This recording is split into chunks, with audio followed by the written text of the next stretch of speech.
महाराज जी, जैसे आजकल बहुत लोग डिप्रेशन से ग्रसित हैं, तो जैसे विज्ञान के साइंटिस्ट हैं, हम लोग आपको अध्यात्म के साइंटिस्ट मानते हैं। जी जैसे आप कहते भी आपने मन पे पीएचडी करी है, जी। तो इसीलिए समाज की कैसे सहायता हो पाए कि लोग उस शोध को तो करते ही हैं, साथ में इस शोध के साथ भी जुड़े। राधा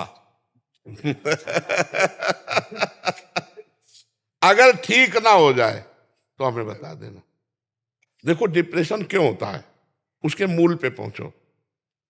व्यर्थ का चिंतन, ओवर थिंकिंग। खास बात समझो, जब हमारे मन को कोई रास्ता नहीं मिल रहा है तो कभी दाएं कभी बाएं, कभी नेगेटिव कभी पॉजिटिव, वो सोचते सोचते सोचते सोचते अब शक्ति तो छीन ही हो रही, बढ़ रही नहीं। क्योंकि जगत का जो इतना चिंतन है ये शक्ति का ह्रास करता है, और भगवान का चिंतन शक्ति को बढ़ाता है। तो अब भगवत चिंतन तो हो नहीं रहा, अब जागतिक चिंतन हो रहा है, शक्ति क्षीण होती चली जाती है और वो निर्णय करने की शक्ति खो बैठता है। अब वो डिप्रेशन में पहुंच गया। भय, चिंता, उद्विग्न, ये कैसे हुआ? पापाचरण से। उसका मूल है मनमानी पापाचरण, तभी वो डिप्रेशन में पहुंचा। ये सब क्यों हो रही? क्योंकि भगवान से नहीं जुड़ा है। भगवान से जुड़ा हो तो भारी से भारी विपत्ति और कष्ट में भी कि भैया शाम है तो सुबह होगी, दुख है तो सुख होगा, आज नहीं तो कल होगा। और परमात्मा आनंद से उसका जो विवेक है वो काम करता है तो डिप्रेशन में नहीं जाने देता। तो जितने, अगर हमारी बात मान लो, जितने डिप्रेशन वाले हैं कुछ दिन दवा खाओ, लेकिन हमारी दवा ले लो, राधा राधा राधा राधा, और ठीक ना हो जाए तो हमें बता देना। राधा राधा राधा, विश्वास करके।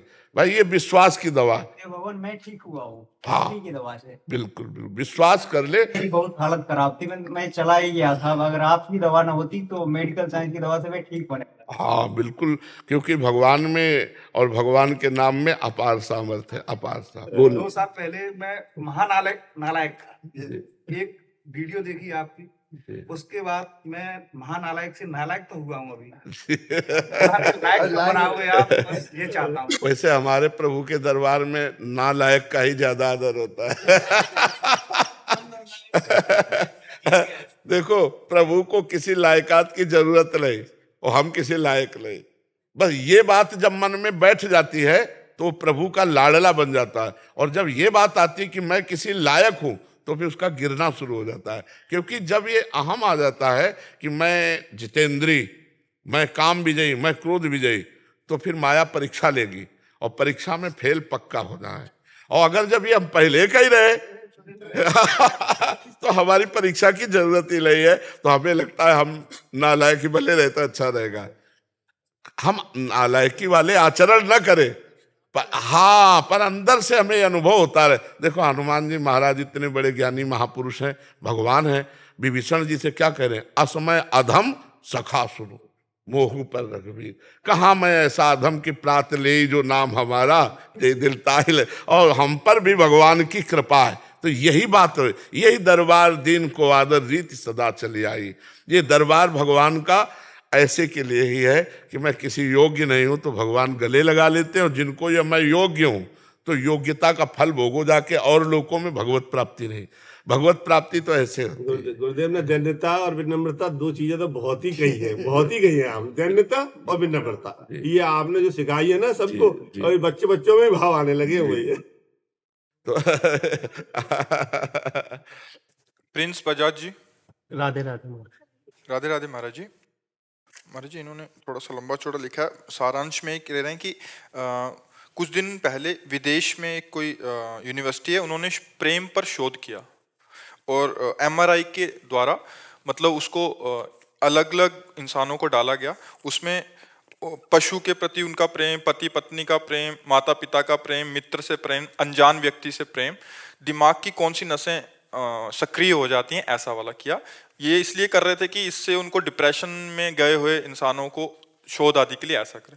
महाराज जी ये पूछना चाहते हैं कि आध्यात्मिक जगत में जिस हित यानी प्रेम की आप अक्सर चर्चा करते हैं वो इन सभी भौतिक जगत के प्रेम से भिन्न है, क्योंकि ये तो स्वतः ही आसक्ति में डालता नहीं बल्कि सभी आसक्तियों को काटने में समर्थ है। मेरा प्रश्न है कि क्या आध्यात्मिक जगत के प्रेम को भी भौतिक उपकरणों से जाना जा सकता है या नापा जा सकता है? क्या ये जानना, हम आपसे पूछते हैं कि क्या ऐसे स्थूल शरीर कहते हैं। फिर सूक्ष्म शरीर है जिसमें मन आता है, बुद्धि आता है, चित्त आता है, अहंकार आता है, 5 ज्ञानेंद्रियां आती, 5 कर्मेंद्रियां आती। इंद्री का जो करण है, जैसे आंख, पर आंख के अंदर जो नेत्रेंद्रिय है उसको कोई उपकरण पकड़ सका है आज तक? नेत्र का एक्सरा होगा, नेत्र का ऑपरेशन होगा, लेकिन नेत्रेंद्रिय का नहीं होगा ना। ऐसे ही मन का आज तक कोई एक्सरा कर पाया? Ultrasound, CT scan, MRI? मन, ये मन है। बुद्धि लिखा रहा कि ये बुद्धि है। चित्त, अहंकार नहीं ना, मतलब सूक्ष्म शरीर में उपकरणों का प्रयोग नहीं है। फिर कारण शरीर, वहां की तो बात ही छोड़ दो। तीनों से परे प्रेम है तो कैसे पकड़ पाएगा? सूक्ष्म तरम, जो प्रेम की परिभाषा है, वो सूक्ष्म तरम अनुभव स्वरूपम प्रक्षण वर्धमानम कामना रहितम, कैसे उसको पकड़ पाएगा? स्थूल यंत्र प्रेम को पकड़ पाएगा? नहीं नहीं नहीं नहीं नहीं, ऐसा नहीं है। प्रेम को पकड़ने के लिए स्वयं प्रेमी होना होगा। जब तक प्रेमी नहीं बनोगे तब तक प्रेम को नहीं पकड़ पाओगे। प्रेम स्थूल सूक्ष्म कारण तीनों का राग त्यागने पर तब भगवान से प्रेम होता है। ये तो शरीरों की आसक्ति से प्रेम थोड़ी कहते हैं। शरीरों की आसक्ति है तो शरीरों की आसक्ति में जो स्थूल शरीर में प्रभाव पड़ता है वो पकड़ रहे हैं। प्रेम तो स्थूल शरीर का जो भाव है उससे परे है। जब पांचों भूले देह शुद्धि, जब देह शुद्धि का विस्मरण होता है तब प्रेम जागृत होता है। अभी तो आनंद जो मिल रहा है भक्ति का, वो आनंद कोष से मिल रहा है, अभी भगवान से थोड़ी मिल रहा है। जो भगवदानंद एक बार जागृत होगा बढ़ता ही चला जाएगा, कभी घटेगा नहीं। अभी हम थोड़ी देर भक्ति के आनंद में, फिर भोग के आनंद में, फिर संसार के आनंद, तो अभी ये आनंद कोष से मिल रहा है। हमारे अंदर 5 कोष है, विज्ञानमय कोष, अन्नमय कोष, प्राणमय कोष, मनोमय कोष, आनंदमय कोष। उसी विज्ञानमय कोष से ही तो विज्ञान है। लेकिन ये जो यहाँ से कोष हैं उस स्रोत में आजो आनंद सिंधु सुख राशि, वहां सीधे कनेक्शन हो गया। अब बढ़ता चला जाएगा, अब घटने वाला नहीं। तो अभी तो कोष से चल रहा है। तो ये मशीनों की किसी की सामर्थ्य नहीं है कि मन बुद्धि को पहचान ले। है ना मन सबके, दिखावे वैज्ञानिक कोई कि ये मन और ये बुद्धि चित्त, मन का प्रभाव स्थूल शरीर पर क्या पड़ रहा है ये पकड़ सकते हैं स्थूल शरीर में, लेकिन मन को नहीं पकड़ सकते। बुद्धि का प्रभाव क्या स्थूल शरीर पे पड़ रहा है ये पकड़ सकते हैं कि इस समय इसकी स्मृति डाउन हो रही, स्मृति उठ रही, क्योंकि स्थूल शरीर को माप रहे हैं, स्थूल शरीर की चेतना से अनुमान लगा रहे हैं, लेकिन बुद्धि को नहीं जान पाएंगे, नहीं जान पाएंगे ना। फिर भला बुद्धि से अतीत जो प्रेम है वहां कैसे पहुंच? जो प्रेम भगवान को अधीन कर लेता है वो यंत्र जान पाएंगे क्या? वो मंत्र से पता चलता है, यंत्र से नहीं, गुरु मंत्र से। प्रेम गुरु मंत्र से पता चलता है, यंत्र से नहीं। आपको कहीं अमेरिका आदि में यंत्र कहीं मिले तो बताना हमको। रिंकी उपाध्याय जी। जी राधे राधे महाराज जी, आपके चरणों में कोटि कोटि प्रणाम। गुरुदेव भगवान, इस अधम से वैष्णव अपराध बन गया और तब से जीव का चिंतन बिगड़ गया। महाराज जी, गिरने से बचाओ मेरे नाथ। नहीं, वैष्णव अपराध किससे बना है आपको पता है? जैसे ऐसे लग गया किसी मतलब संत थे, संत के लिए लग गया कि मतलब कि अच्छे नहीं, किसी संत के लिए इनके अंदर विचार आ गया कि ये ठीक नहीं है। हाँ। तो इनको लगा कि अभी वैष्णव अपराध बन गया और हाँ, भजन रुक सुनो, अब सुनो, हमारा स्वभाव है, हमारा स्वभाव है गुण में आकर्षित होना और दोषों का त्याग करना। खुली बात समझो कि गुण को हम आदर देते हैं और दोषों का निरादर करते हैं।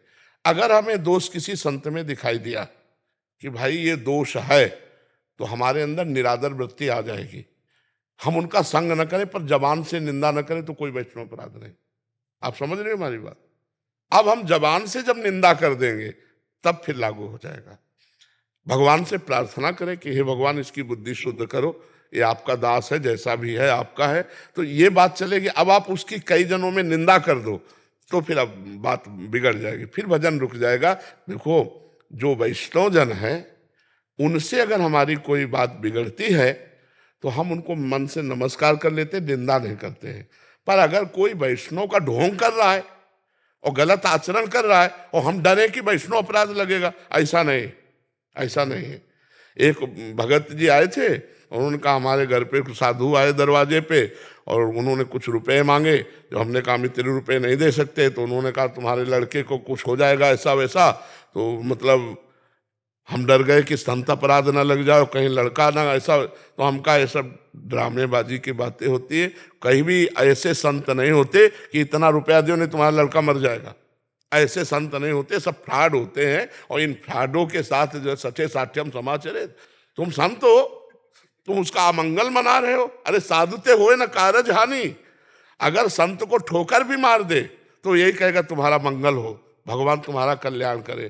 तो आजकल कुछ ऐसा भी हो गया है कि मतलब भेष का आश्रय लेकर के मनमानी आचरण ऐसा, तो जब वो दिखाई देगा तो आपको दोष तो लगे, दिखाई देगा कि भाई गंदा आचरण है। तो अब हम उसकी निंदा न करें, उसको भगवान देख लेंगे। और इसको डरो मत कि वैष्णव अपराध हो गया। नाम जप करो, नाम जप करो, ऐसे कमजोर मत बनो कि ऐसा हो गया। चिंतन बिगड़ गया। अब चिंतन हम कह तो रहे हैं कि आज हम कह रहे हैं कि कोई अपराध नहीं, तुम मान तो ले हमारी बात। आप कह दो फिर चिंतन बिगड़ रहा है, तो फिर जब हम कह रहे हैं कि एक आदमी को 10 लोग, हम आपको दिमाग के सिस्टम बताते हैं, 10 लोग तैयार हो जाओ अलग अलग, और एक आदमी कहो यार तुम्हारा दिमाग कुछ खराब हो रहा है। नहीं हमने क्या किया, नहीं नहीं लक्षण दिखाई देते, हमको तो दिखाई देते, चले फिर तुम आ जाओ। ये भाई हमें लगता है तुम्हारा दिमाग खराब हो रहा है। 10 आदमी उसको कहो, अगर उसको दिमाग ना खराब हो जाए तो हमें बता दे। अब वो सोचेगा कि 10 आदमी कह रहे हैं नहीं नहीं तो हमारा, हाँ आप ये हमारी दिमाग का एक सिस्टम है। अगर हम 10 बार अपने ऊपर टॉर्चर करेंगे दिमाग में ना कि ऐसा वैष्णव अपराध लग गया, वैष्णव अपराध, वो बिना वैष्णव अपराध के आप परेशान हो जाए। अच्छा वैष्णव अपराध लग गया तो हमें वैष्णव मानती हो ना, हम कह रहे कोई अपराध नहीं लग गया, प्रसन्न हो जाओ, प्रसन्न हो जाओ, किसी की निंदा मत करो, अब प्रसन्न होकर भजन करो, आनंदित हो जाओ। अगर संत सदगुरुदेव आपने भारी अपराध किया है और वो कह दे जाओ कोई अपराध नहीं, तो खत्म हो गया, क्षमा हो गया। तो अब मान लो आपकी क्षमा हो गया, भजन करो। अब निंदा स्थिति में अब ऐसे करोगी तो डिप्रेशन में पहुंच जाओगी कि वो तो वैष्णव अपराध है। अब जो कुछ कमियां होंगी वो सब लगेगा वैष्णव अपराध के कारण। घर में भी कुछ अगर एक लोटा गिर गया ना तो लगेगा हमसे वैष्णव अपराध, इसलिए हमारा लोटा टूट गया। बहुत सावधानी की जरूरत है। ये मन बड़ा सनकी दिमाग का है, इसको थोड़ा लाइन पे लगाना है। विनोद कुमार जी, राधे राधे महाराज जी। महाराज जी, पिछले 3 वर्षों से देश में रहते हुए 3 घंटे और बेटे के पास विदेश में 5 घंटे आपको सुनता हूँ। गुरुदेव, आपके प्रति मेरे मन में अपार आदर और अपनापन है। गुरुदेव, भगवान गीता के 7वें अध्याय में 7वें श्लोक में भगवान कहते हैं कि मत्तः परतरम नान्यत किंचिदस्ति धनंजय। महाराज जी, मेरे अलावा दूसरा कोई कारण नहीं है। बहुत संकोच और आदर के साथ दास पूछना चाहता है कि जब कोई दूसरा नहीं है तो अपनी पूज्य श्री राधा जी और क्या लाल जी, वही राधा जी और वही लाल जी? हाँ, रसोया परमानंद एक एव दुधा सदा श्री राधा कृष्ण रूपाभ्याम तस्से तस्मै नमो नमः। जो परमानंद में रस तत्व है वही 2 रूप धारण करके प्रिया प्रीतम के रूप में खेल रहा है, और वही बहुत रूप धारण करके स्त्री पुरुष जड़ चैतन्य के रूप में खेल रहा। मत्ता परतरम नान्यत किंचित अस्ति धनंजय, मेरे सिवा किंचिन मात्र कुछ और नहीं है। पर ये अनुभव करना होगा। जैसे हमने पढ़ लिया, ये याद कर लिया, पर हमको स्त्री स्त्री दिखाई देती है, पुरुष पुरुष दिखाई देता है, अच्छा अच्छा दिखाई देता है, बुरा बुरा दिखाई देता है। अब हमको साधना के द्वारा ये दृष्टि प्राप्त करनी होगी कि संपूर्ण सृष्टि श्री भगवान ही बने हुए हैं। अब जब तक ये दृष्टि नहीं होगी तब तक हमें दुख होगा, बुरा मिलने पर, अच्छा मिलने पर सुख होगा, ये सब बना रहेगा। तो वो ज्ञान किस काम का जिससे हम द्वंद्व ना मिटा पाएं, दुख ना मिटा पाएं। ज्ञान तो वही जो प्रयोग में आ जाए। ज्ञान तो सबको है लेकिन प्रयोग नहीं है ना। शरीर में दुख आया तो बिललाने लगे, विपत्ति आई तो हाय हाय करने लगे, तो फिर ज्ञान किस बात का। मृत्यु का अवसर आने पर भी मुस्कुराहट ना मिटे तब तो ज्ञान समझ में आया। नहीं, अब सब में भगवान है तो यहाँ भी भगवान है।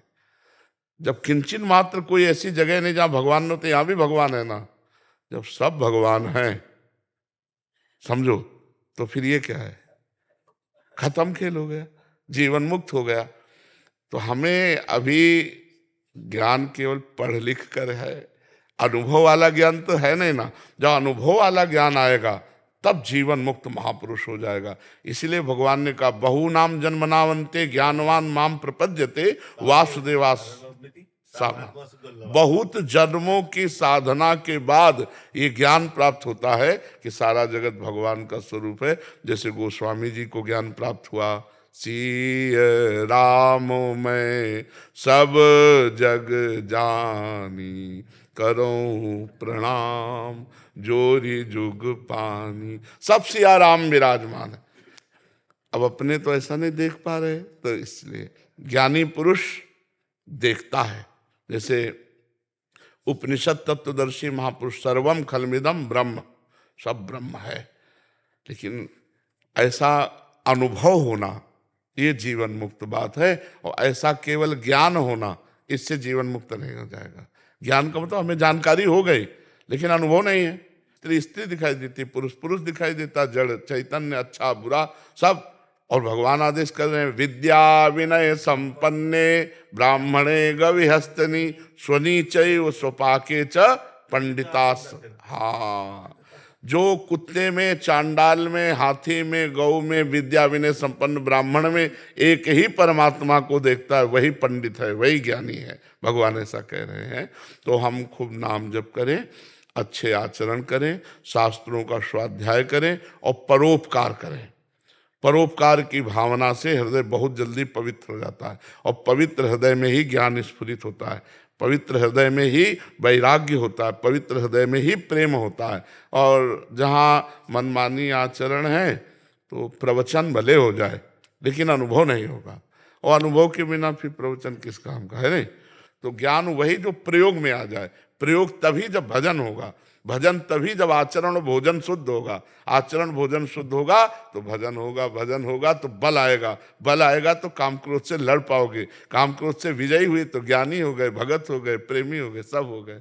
फिर सब जगह भगवान नजर आएंगे। गुरुदेव, नाम जप की क्रांति की है आपने। नाम जप का इतना प्रसार, जो भाई जी पहले हम बचपन से पढ़ते थे, और वो जो इतना किया है आपने, एक क्रांति हो गई है। सब नाम जप में लगे हुए हैं लोग, जो है, जो भी आपके अनुयायी है, वो नाम जप ही प्रथम है, मुख्य है, उसी से ज्ञान आएगा। गुरुदेव, आप जो कहते हैं, तो नाम जप का आशीर्वाद दे, हम नाम जप और नहीं, खूब सब नाम जप करें हृदय से, चाहे जैसी शरीर की परिस्थिति हो। इसीलिए हम समय देते हैं। 1-1.5 लाख आदमी था आज, तो गुरुदेव इतनी भीड़ आज। हाँ, रात भर जगे हम। अब आप सोचो सर्दी का समय, लोग रजाई से निकलना नहीं चाहते, छोटे छोटे बच्चे माई सब रोड में खड़े हैं। अब हम कह दें कि हम आराम करें, कैसे हमें आराम आ जाएगी? आराम तो तभी है जब भगवान हमारे हृदय में ना। तो ये बड़ा, सब रूपों में भगवान के दर्शन करते हैं। हाँ, ये जरूर है कि प्रारब्ध बहुत बुरा आया, किडनी फेल कर दी, अब शरीर की स्थिति नहीं है ऐसी, पर फिर भी। अच्छा, हम ये सोच रहे हैं कि जैसे हमें पता है कि बेईमान नौकर भागेगा, तो जितना काम करवा लो, ले तो भागेगा कि नहीं भागेगा? ऐसे मुझे पता है ये शरीर छूटेगा। तो इससे जितना काम करो, जितना जगत मंगल हो जाए, जय दिन जिए जगत मंगल हो जाए। हमारा भजन, हमारी साधना, हमारी श्वास श्वास हमारे जन समुदाय के लिए। देव, आपका वो जो युवाओं में वो चीज आई है ना, एकदम क्रांति, राधा नाम को लेके, भगवान के प्रति मतलब एकदम से समर्पण, गंदे आचरण छोड़ना, खान पीन छोड़ना, दारूबाजी मतलब जो करते हैं ना बच्चे, वो छोड़ना। मेरे साथ के खुद जो 2-3 लोग थे, हमने उनको समझाया कि भाई ये सब चीज सही नहीं है, तो उन्होंने छोड़ा है। आपका केवल वीडियो दिखा के, आपके जो प्रवचन हैं, आपकी जो बातें हैं सर, गुरुदेव महाराज, मैं तो इतना धन्य हो गया हूँ कि मेरी भाई, मेरी 2 बच्चियां, मेरे घर में सारे लोग आपको बहुत अच्छे से मानते हैं, पूजते हैं और कहते हैं कि सबका भगवान मंगल करे, सबका। वास्तव में क्रांति की है, वास्तव में क्रांति, नाम क्रांति। तो हमें लगता है ना, आज तक कभी जिंदगी में कहीं प्यार नहीं मिला, तो भगवान ने अंतिम समय प्यार ही प्यार दिला दिया। देखो, लोग सब इतने प्यारे तो कर रहे हैं, भगवान के जन है, तो भगवान ने अंतिम फिल्म संभालने के लिए ये लीला की है। गुरु जी आपसे सीखी है जी। कि माता पिता का जो सम्मान और वो घर पे करना चाहिए बच्चों को, जी। वो आपसे बेहतर कोई नहीं बता पाया आज तक। मतलब कि कितने जो बच्चे होते हैं कि वो अपने माता पिता के साथ किस तरीके से व्यवहार करते हैं, लेकिन जी। मैंने देखा है कि आपने जिस तरीके से जो आपको आदर जो दिलाया है। आदर दिलाया है जी। अपने माता पिताओं को, अपने परिवारजनों माँ को, बाप अपने के लिए आप इस तरह से गुरुजनों बात को। करते हैं ना, तो माँ बाप के प्रति राग बहुत बढ़ गया है लोगों का, और आदर बढ़ गया। हमें विदेश बुलाता है बच्चा, लोग तो हम वहाँ और ज्यादा साधना होती है जो आपने बताया, वो 5 घंटे कर लेते हैं वहाँ माता घुलते। पिता ये कहते हैं, ये पहले तो ऐसा था, अब इसको हो क्या गया है। जी, ये मेरा दोस्त है और ये भी थोड़ा घर से थोड़ा ऐसे ही, मतलब पिताजी की नहीं बात मानना, लेकिन अभी ये स्थिति है कि जो ढोक दे के जो प्रणाम करते हैं ना, बिल्कुल। वो काम करते हैं। बहुत सुंदर, बहुत और हमें सुंदर। काफी मतलब बचा लिया आपने सर, बहुत लोगों को। हर्षित शर्मा जी हरिद्वार से। राधे राधे महाराज। गुरुदेव आपके चरणों में कोटि कोटि प्रणाम। महर्षि आपके द्वारा सत्संग में कई बार और कई प्रकार से समझाने के बाद भी कि गुरु और हरि दो नहीं है, मेरी आसक्ति गुरुदेव के प्रति ही है और श्री जी या ठाकुर जी के प्रति कोई भी भाव नहीं है, लेकिन ऐसी स्थिति होने पर भी गुरु आज्ञा में बार बार परास्त हो जाता हूँ। इस स्थिति में ना इधर का हूँ ना उधर का हूँ। नहीं, ये तो बहुत सुंदर बात होती है कि गुरु गोविंद दो खड़े काके लागों पाए, तो बलिहारी गुरु आपने। पहले हमारे गुरुदेव, दूसरे नंबर पर इष्ट देव, पहले गुरुदेव। जब गुरु प्रसन्न साहब अनुकूला, मिटी सकल कल्पित भय शूला। जे गुरु चरण रेणु अनुरागी, ते लोकों वेदों बड़भागी। जे गुरु चरण रेणु सिर धरहि, ते जन सकल विभव बस करहि। अब ये बात है कि अनंत जन्मों से हम मन और इंद्रियों के अधीन रहे हैं, 1-2 जन्मों के नहीं। जैसा मन इंद्रियां हमारी कहती रही वैसा हम करते रहे। अब हम मन इंद्रियों को अधीन करना चाहते हैं, तो अब ये लड़ाई थोड़ा लंबी चलेगी। ये 10-20 दिन या महीना 2 महीना, साल 2 साल में नहीं विजय प्राप्त। खूब भजन करो, अच्छे आचरण करो, तो जहां हार जाओ वहां देखो हमने क्या शास्त्र विरुद्ध बात की। अगर शास्त्र विरुद्ध बात नहीं होगी बच्चा, गुरु की आज्ञा के विरुद्ध नहीं चलोगे तो माया कभी परास्त ही नहीं कर सकती। तो गुरु आज्ञा लक्ष्मण रेखा समझो, और जहां लक्ष्मण रेखा नांगे तो फिर रावण ले ही जाएगा। तो हमारे को जो गलतियां होती हैं वो हम उनकी आज्ञा का उल्लंघन करने के कारण। अगर आज्ञा की कि नहीं भाई अब गुरु आज्ञा है तो प्राण चाहे निकल जाए, हम ऐसा नहीं करेंगे। बस गुरु आज्ञा में बहुत सामर्थ्य है, बहुत सामर्थ्य है, क्योंकि भगवान ने सामर्थ्य रखी गुरु आज्ञा में, तभी तो जगत का कल्याण होता है। हमें थोड़ी पता है कि हमसे क्या हो रहा है, हमारे भगवान कर रहे हैं, वही वाणी में बैठ के, वही हृदय में बैठ के वही सब कर रहे हैं। तो अब जैसे आपके लिए आदेश हुआ कि आप ऐसे चलो, और आप ऐसे चलने लगे, तो भगवान की कृपा आप पे हुई, हमें पता भी नहीं है, और आप निहाल हो गए, भगवान की कृपा होती है। तो गुरु और भगवान दो नहीं है, वो एक ही है। पर भगवान सबके हृदय में विराजमान है, पर सब दुखी है, सब परेशान है, और सब माया बंधन से युक्त है। लेकिन वही भगवान जब गुरुदेव रूप धारण किए तो माया मुक्त कर दिए। इसलिए भगवान से भी बढ़कर गुरु का पद है। और स्वयं भगवान कह रहे हैं, मोते अधिक गुरु ही जिय जानी, मेरे से भी अधिक गुरु को मानना चाहिए, भगवान का आदेश है। तो भगवान ही गुरुदेव बनते, बंदो गुरुपद कंज, कृपा सिंधु नर रूप हरि, महामोहतम पुंज, जासु वचन रवि कर निकर। तो जब हमसे गलती हो जाए तो फिर हम हाथ जोड़कर गुरुदेव भगवान से वहीं से प्रार्थना करें कि प्रभु आपकी आज्ञा का उल्लंघन हुआ और मेरे से गलती हो गई, क्षमा करो, आगे हम सुधार करेंगे। फिर आगे गलती हो जाती, फिर हम यही प्रार्थना करते हैं, क्योंकि योद्धा कमजोर नहीं है। काम क्रोध लोभ मोह मद मत्सर छोटे मोटे योद्धा नहीं है। जब काम ने 5 बाण संधान करके भगवान शंकर पर प्रहार किया तो उनकी समाधि भंग हो गई। हम तो जीव हैं, वो शिव हैं। जब शिव की समाधि भंग कर सकता है तो जीव की समाधि भंग करने में उसको क्या देर लगेगी। इसलिए हम भगवान का आश्रय रखें और ये कभी हार ना माने। हम 100 बार 1000 बार हारने पर भी हम अपनी हार ना माने तो हम जीत जाएंगे। और अगर हार मान के निराश हो गए कि यार अब तो फिर हम गंदे आचरणों में निकल जाएंगे कि यार जिंदगी में हमने प्रयास किया लेकिन असफल। हर प्रयास असफल होने पर भी हम असफल नहीं होंगे, एक दिन तो सफल होंगे ही हम। तो हम आगे बढ़ते रहें। बहुत कष्ट सहा जाता है अंदर से, तब इन पर विजय प्राप्त होती है। जलाते हैं अंदर, काम क्रोध आदि जलाते हैं, आकर्षित करते हैं। अभी तो तुम नए बच्चे हो, तो जब उस जलन को सह जाया जाता है, यम ही न व्यथ्यन्ते ते पुरुषम पुरुषर्षभ सम दुखा सुखा धीरम स्वमृतत्वाय कल्पते, वो अमृत पद का अधिकारी होता है। इसलिए सह जाओ, सह जाओ। जहां हार हो जाए वहां प्रभु से प्रार्थना करो, फिर प्रभु बल देंगे। और वैसे हमारा पक्का समझो भगवत प्राप्ति निश्चित। किसकी? जिसने भरोसा कर लिया। भगवान भरोसे को नहीं टालते। एक बार भगवान स्वीकार, हम अभी कल सत्संग में सुनाया था कि जगन्नाथ जी की सेवा में, अंग सेवा में रहते थे और उनका गलत संग हो गया, वैश्यागामी हो गए। तो जब सबको पता चला, जो अन्य सेवक थे, तो संगोष्ठी उन्हें बैठाला गया और कहा गया कि जगन्नाथ जी के अंग सेवी हो, या तो आप जगन्नाथ जी को स्वीकार करो या वैश्या को। तो उन्होंने वैश्या को स्वीकार किया, जगन्नाथ जी को छोड़ दिया। अब कुछ समय बाद उन रोग हुआ, शरीर पूरा हो गया, क्योंकि शरीर तो कब पूरा हो जाए किसका कोई भरोसा नहीं।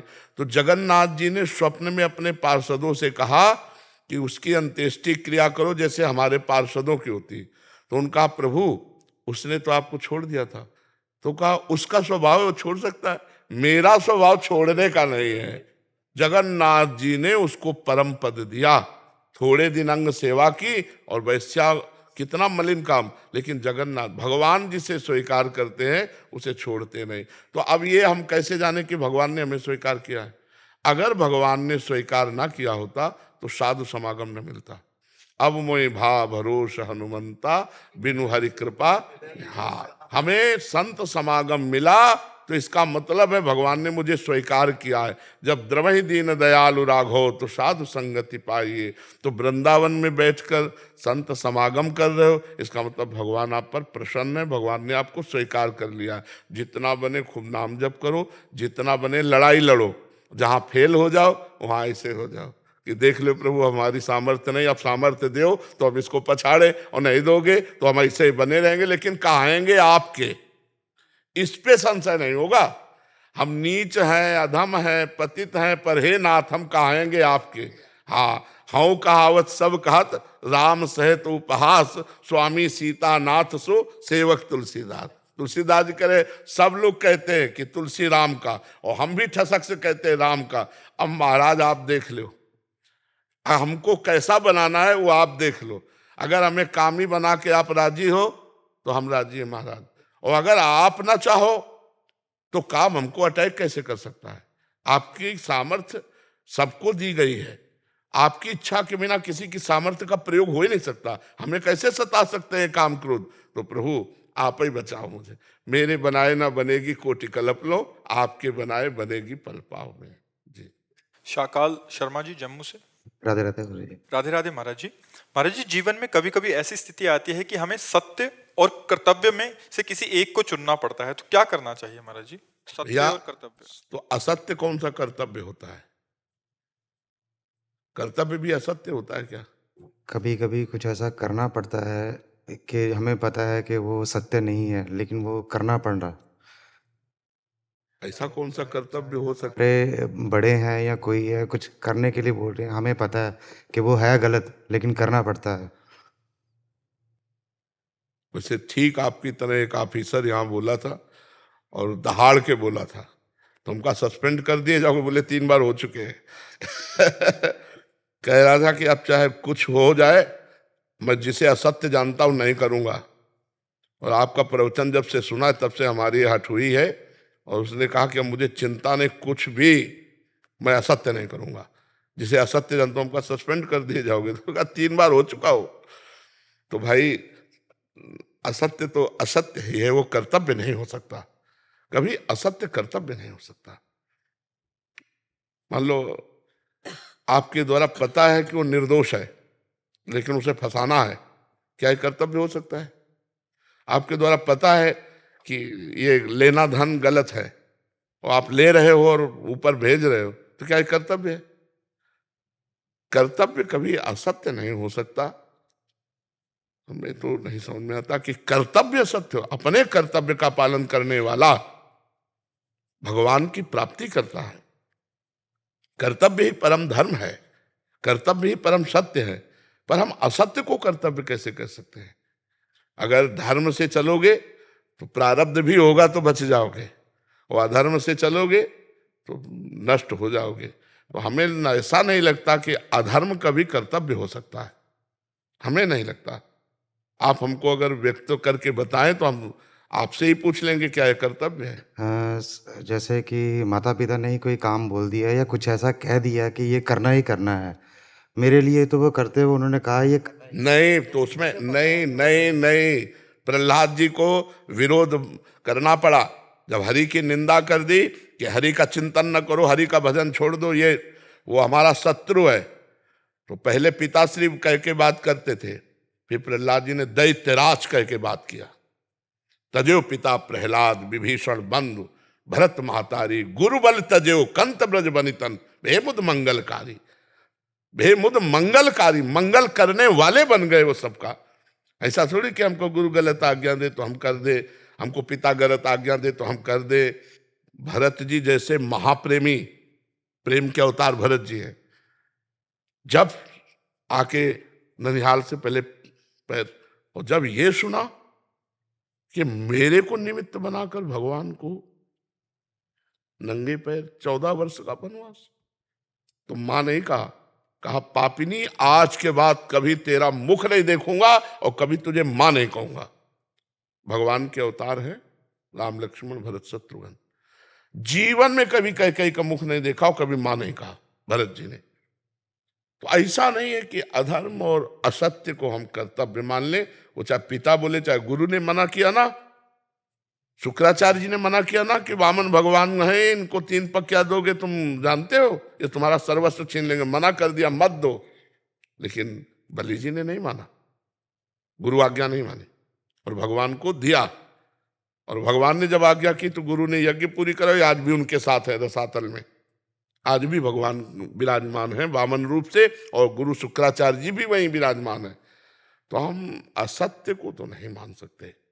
और जी इसमें ऐसा लगता है मुझे कि जो अपना मन है ये कई बार ऐसा क्रिया करवाना होता है तो संकल्प करवाता है कि ये कर्तव्य है।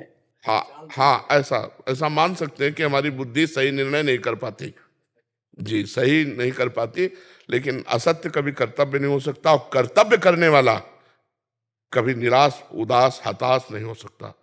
हम ये मान सकते हैं कि अर्थ अव्यवस्था हो सकती है, लेकिन वो अंदर से बहुत बलवान और बहुत ही प्रसन्न मुद्रा में रहेगा, क्योंकि वो कर्तव्य का पालन करने वाला है। कहीं भी हो कर्तव्य को समझना पड़ेगा। हाँ, कर्तव्य को अगर असत्य को कर्तव्य मान लिया जाए तब तो बहुत ही गड़बड़ हो जाएगा। ऐसा अपने से बड़े हैं तो जो हमें पद मिला, जो कर्तव्य मिला, यद्यप कर्तव्य वाले को कोई साथ नहीं देगा पर भगवान साथ देता है, और जब भगवान साथ देता है तो विजय उसी की होती है, पक्का मानो। पर कर्तव्य पे चलना है कठिन, कर्तव्य पे चलना है कठिन। असत्य पे चलना सुखद लगेगा, कर्तव्य पे चलना कठिन लगेगा, लेकिन असत्य वाला दुख में फंसेगा और कर्तव्य वाला दुखों को नांगकर सुख में पहुंच जाएगा।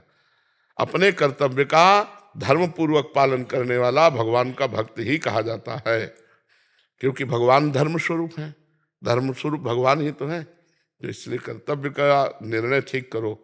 असत्य कभी कर्तव्य नहीं हो सकता और कर्तव्य कभी असत्य नहीं हो सकता। कर्तव्य तो भगवान का स्वरूप है। आप जो भी जिस पद में जहां भी हैं, आपको बताया गया कि आपका क्या कर्तव्य है। देखो बड़े बड़े जो ऑफिसर जन हैं उनको शपथ खवाई जाती है, जो बड़े बड़े पदाधिकारी हैं, एमएलए हैं, सांसद हैं, जो शपथ नहीं ना बोले आज उनकी शपथ, मंत्री जी की शपथ, तो वो आपको शपथ खवा करके दी जा रही। उस कर्तव्य पे चलिए तो आपकी साधना बन जाएगी, समाज सेवा साधना बन जाएगी, वही भगवान की प्राप्ति का हेतु करा देगी। लेकिन अपने कर्तव्य पे चलना बड़ा कठिन है, क्योंकि फिर विलासिता रुक जाएगी।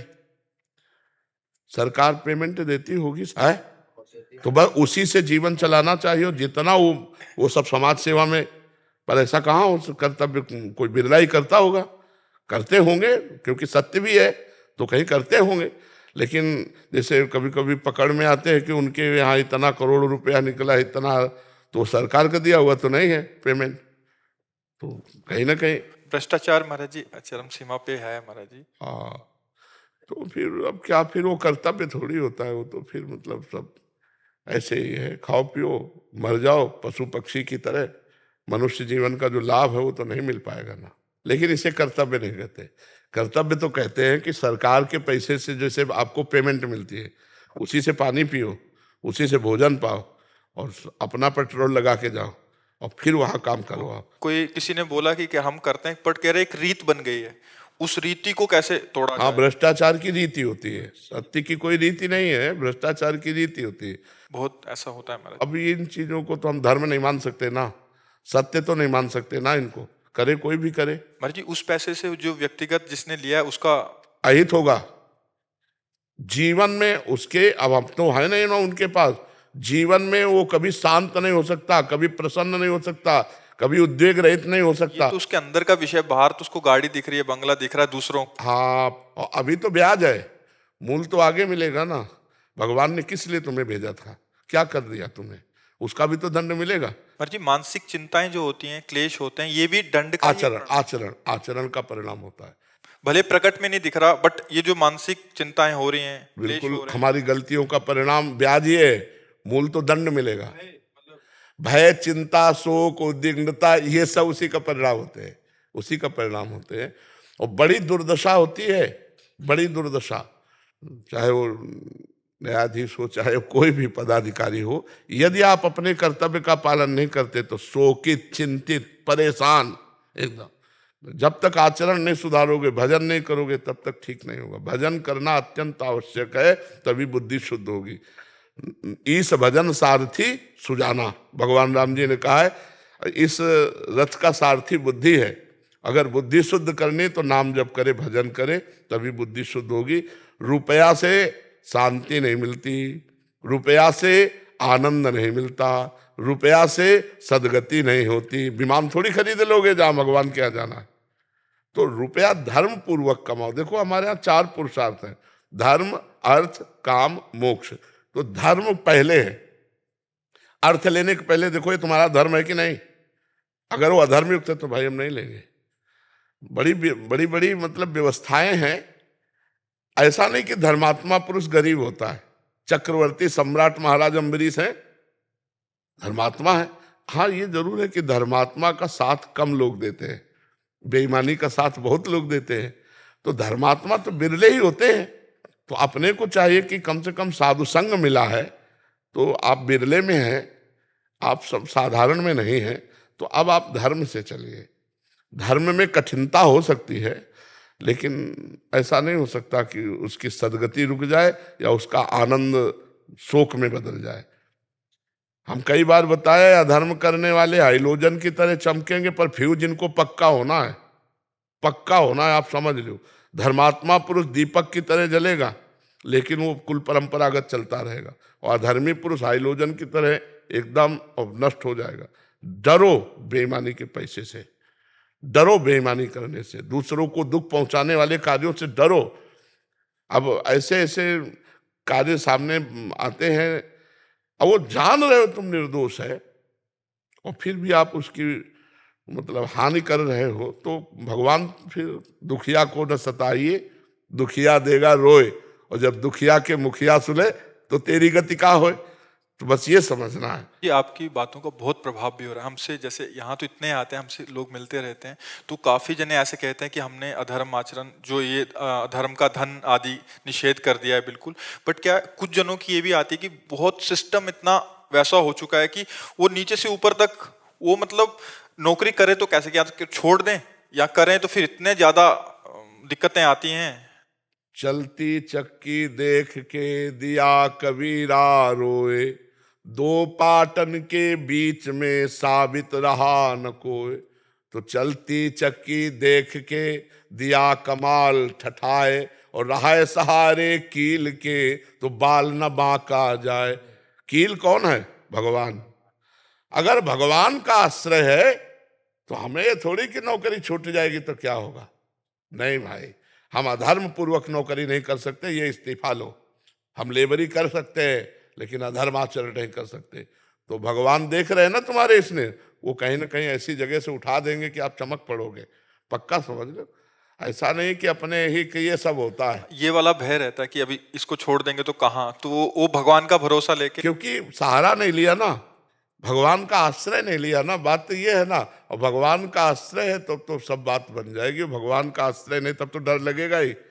यार भैया परिवार चलाना है, 4 रिश्तेदार नातेदार को देखना है, तो अब रुपया चाहिए। और जब ये सब चलता है तब फिर पता चलने लगता है कि पत्नी बीमार, बेटा ऐसा वो ऐसा, और इतना दिमागी सिस्टम परेशान कि अब उसको रास्ता नहीं मिलता।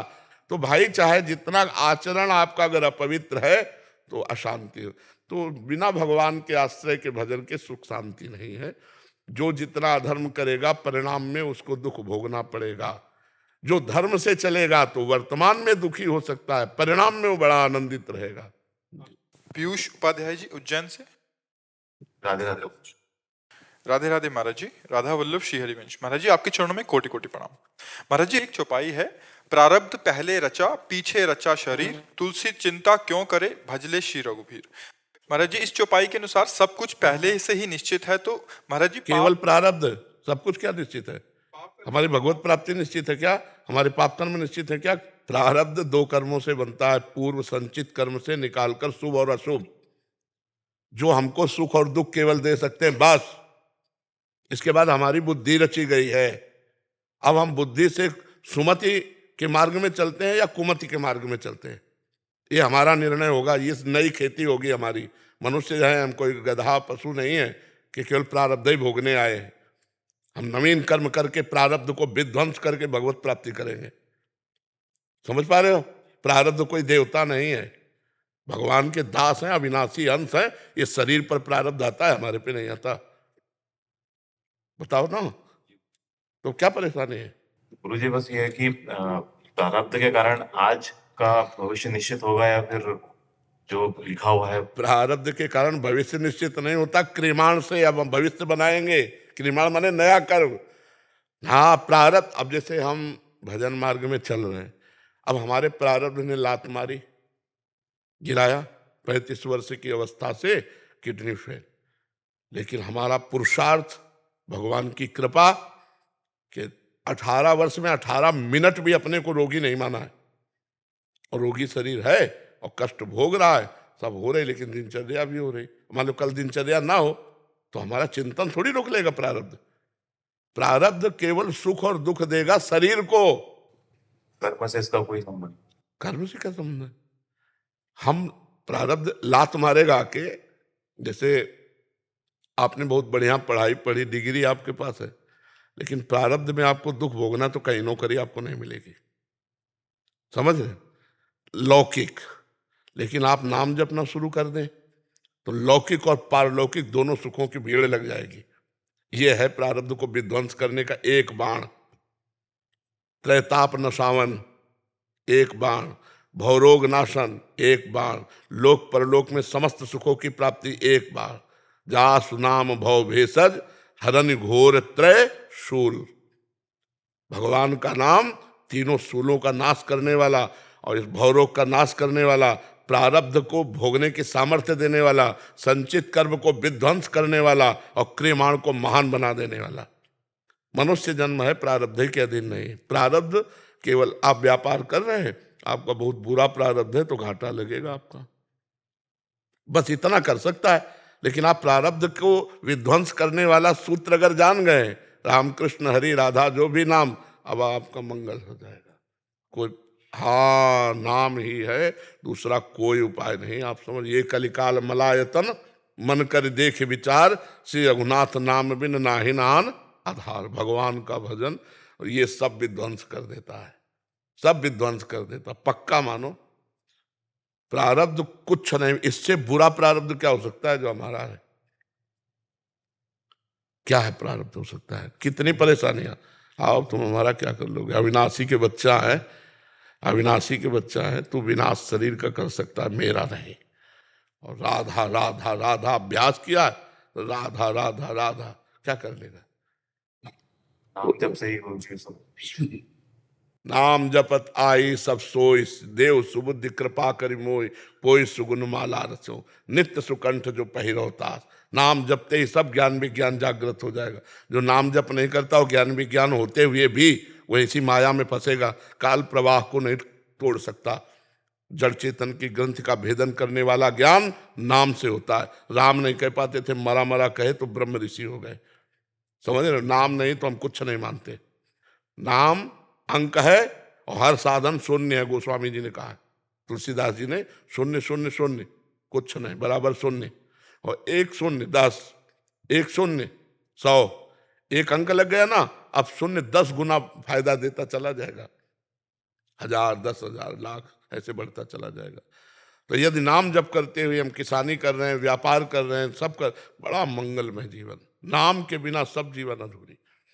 गोस्वामी जी का चैलेंज है, विनिश्चितम बदामिते नान्यथा वचांस में हरिम भजंती है नरा भवसागर, बारी मथे घृत होए बरु सिकता ते बरु तेल, और बिनु हरि भजन न भवतरी, या सिद्धांत अपेल। हमारी कुंडली में नहीं लिखा है कि इसको भगवान की प्राप्ति होगी।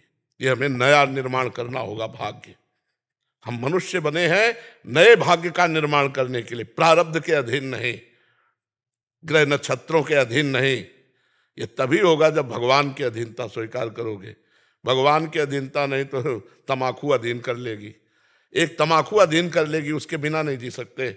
चाय अधीन कर लेगी, और तो माया की पूरी बात जाने। और हम प्रभु के बिना नहीं रह सकते, ऐसा कौन बोलेगा? कोई बिरला ही बोलेगा ना, हम राम जी के बिना नहीं रह सकते, हम श्री जी के बिना नहीं रह सकते। तो ये बात समझ रहे, प्रारब्ध कोई हवा नहीं है। हम जब से सब कुछ कटेगा। सब सब हमने कहा, शब्दों पर ध्यान दीजिए। नाम जब प्रारब्ध भोगने की सामर्थ्य देगा, नाम जब संचित कर्मों को भस्म करेगा, नाम जब क्रियमाण को महान बना देगा, भूत भविष्य वर्तमान तीनों तुम्हारे पावन हो जाएंगे। नाम जप करो, सब मंगल हो जाएगा, सब मंगल हो जाएगा। नाम जप नहीं तो हमारी आस्था नहीं है। ये न समझो कि हम मतलब और मार्गों को जानते नहीं, चल के आए हैं और मार्ग, काशी से आए हैं। तो सन्यासी थे तो योग और सन्यास दोनों से मिला हुआ होता है।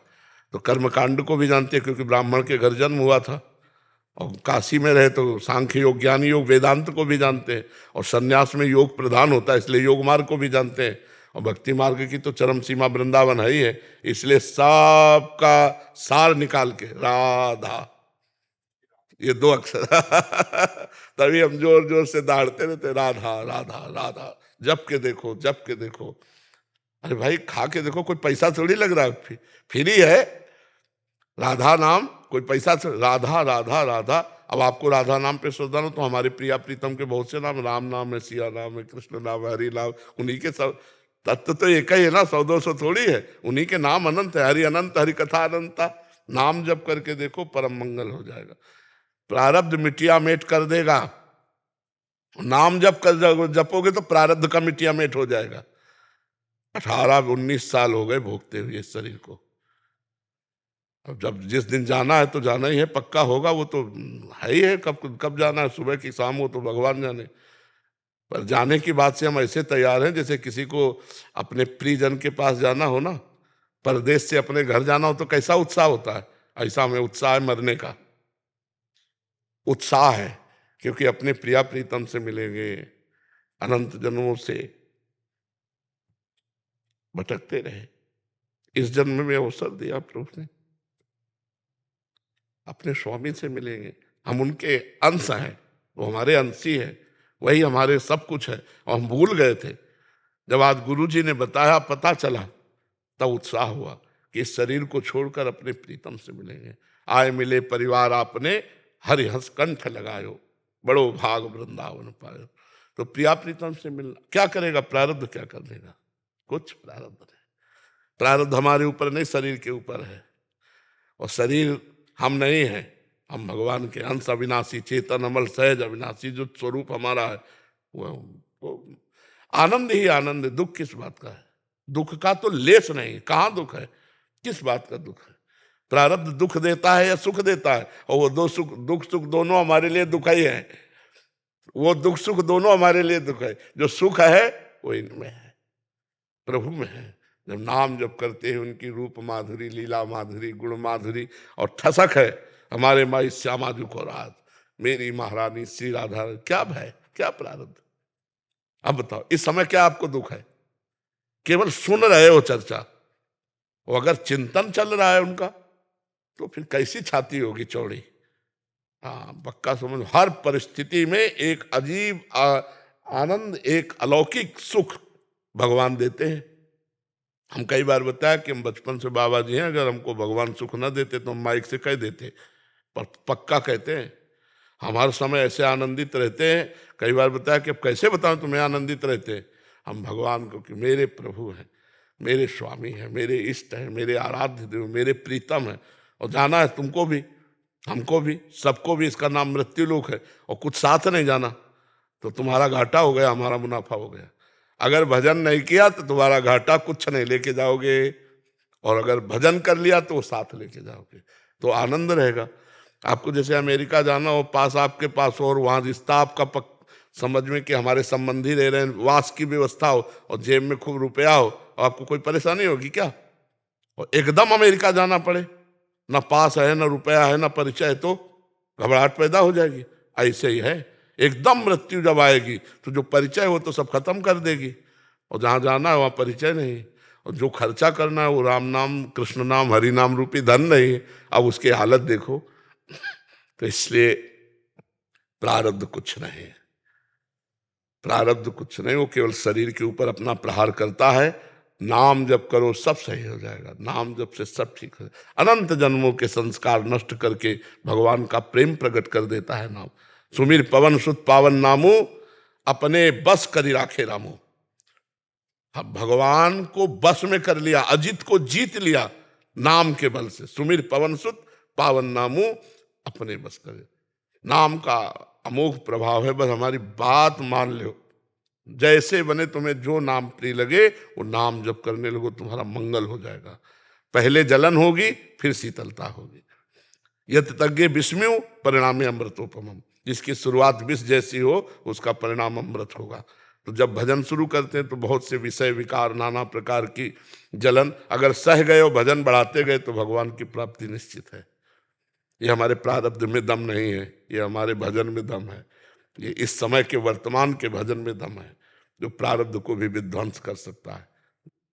राधा राधा राधा राधा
राधा राधा राधा